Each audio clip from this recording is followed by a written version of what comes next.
Tribuners, inilah 3 berita paling populer hari ini. Yang pertama, Gubernur Jawa Barat Ridwan Kamil telah memutuskan untuk membatasi aktivitas sosial warga Jawa Barat dalam rangka pencegahan penyebaran COVID-19.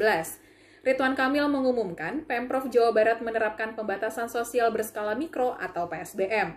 Keputusan ini diambil seusai menggelar rapat virtual bersama para kepala daerah Bogor, Depok, dan Bekasi di Gedung Pakuan, Kota Bandung, Senin 14 September 2020 kemarin.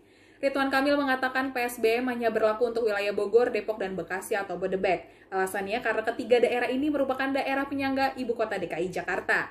Kebijakan ini pun dibuat menyusul adanya sikap Pemprov DKI Jakarta yang menetapkan pembatasan sosial berskala besar atau PSBB dengan pengetatan per 14 September 2020 kemarin.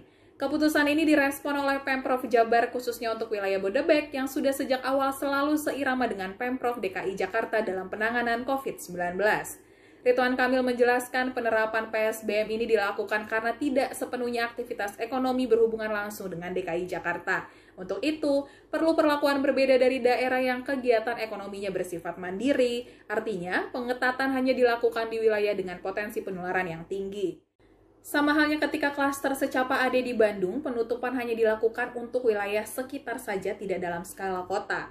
Dari sisi epidemiologi, tingkat kesembuhan pasien COVID-19 di Jawa Barat hanya sekitar 51 hingga 53%. Padahal menurut Emil, idealnya tingkat kesembuhan di Jawa Barat berkisar di angka 70%. Selain itu, jumlah pengetesan di Jawa Barat sudah mencapai 314.000 warga yang dilakukan tes PCR. Untuk skala wilayah, hanya pengetesan di kota Cimahi yang sudah memenuhi standar WHO, yakni 1% dari populasi penduduk.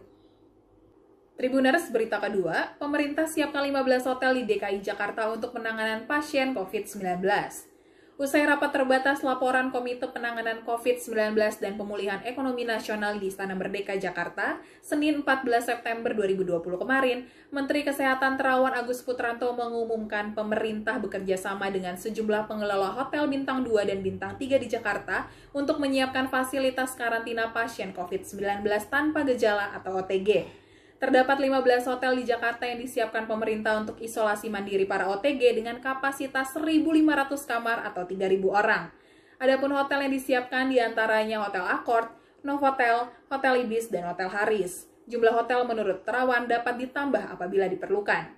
Penyiapan fasilitas untuk isolasi atau karantina tersebut dilakukan setelah Pemprov DKI Jakarta menyiapkan regulasi untuk mewajibkan semua pasien COVID-19 diisolasi di rumah sakit ataupun tempat yang disediakan oleh pemerintah. Selain hotel, pemerintah juga menyiapkan flat di Wisma Atlet Kemayoran, Jakarta.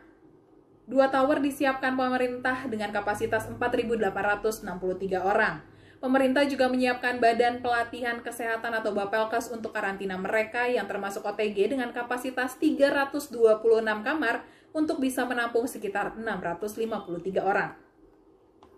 Tribuners, berita ketiga merupakan berita duka yang datang dari insan perfilman Indonesia.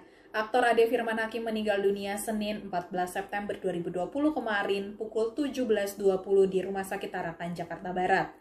Awalnya kabar yang tersebar Ade Firman meninggal karena indikasi COVID-19, namun pihak keluarga Ade Firman melalui adiknya Dai Tirta meralat kabar tersebut. Dai Tirta mengatakan dari hasil rapid test COVID-19, Ade Firman Hakim dinyatakan non-reaktif COVID. Ia menjelaskan bahwa kakaknya itu drop karena penyakit asma yang dideritanya, dan karena adanya pandemi COVID-19 harus melalui protokol swab test sebelum diperiksa pada Sabtu kemarin. Pihak keluarga masih menunggu hasil swab test yang diperkirakan baru akan keluar Kamis pekan ini. Ade Firman Hakim meninggal di usia 31 tahun dan informasi terakhir, Ade Firman dimakamkan di TPU Tegal Alur, Jakarta Barat dengan protokol COVID-19. Jejak Ade Firman Hakim di sinema Indonesia berawal dari finalis Abang None Jakarta wilayah Jakarta Barat pada tahun 2008. Ada 15 judul film yang telah dimainkan Ade Firman Hakim, diantaranya Ratu Ilmu Hitam, 22 Menit, Malam Jumat The Movie, Night Bus, hingga Guru Bangsa Cokro Aminoto.